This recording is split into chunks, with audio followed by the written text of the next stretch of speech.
Good morning, dear brothers and sisters. The Gospel passage for our meditation is taken from the Gospel of St. Mark, chapter 10, verses 17 to 27.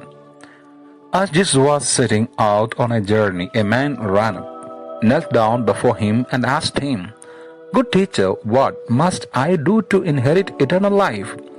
Jesus answered him, "Why do you call me good? No one is good but God alone. You know the commandments.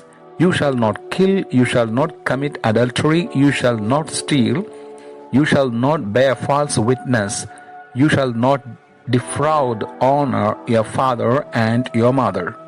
He replied and said to him, "Teacher, all this I have observed from the youth." Jesus, looking at him, loved him and said to him, "You are lacking in one thing.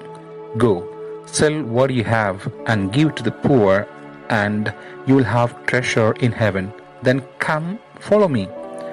At that statement his face fell, and he went away sad, for he had many possessions. Jesus looked around and said to his disciples, "How hard it is for those who have wealth to enter the kingdom of God." The disciples were amazed at these words. So Jesus again said to them in reply, "Children, how hard it is to enter the kingdom of God. It is easier for a camel to pass through the eye of a needle than for one who is rich to enter the kingdom of God." They were exceedingly astonished and said among themselves, "Then who can be saved?" Jesus looked at them and said, "For human beings it is impossible, but not for God. All things are possible for God." The Gospel of the Lord. Have you ever asked yourself the following questions? How can I be saved? How can I enter the kingdom of God? How can I have everlasting life? It is not a throwaway question. In fact, it is the most important question that anyone can ever ask. In today's Gospel, come across a rich young man asking to Jesus the question of entering into eternal life.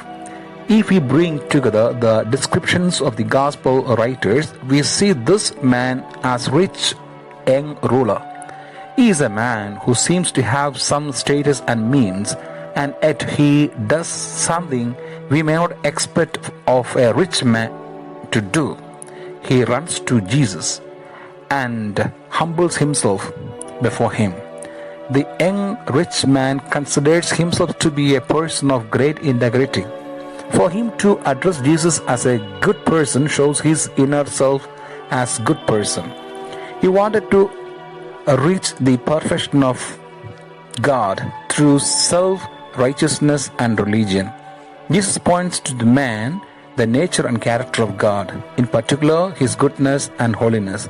He is good and we are not. And because of who he is and who we aren't fit to enter his presence.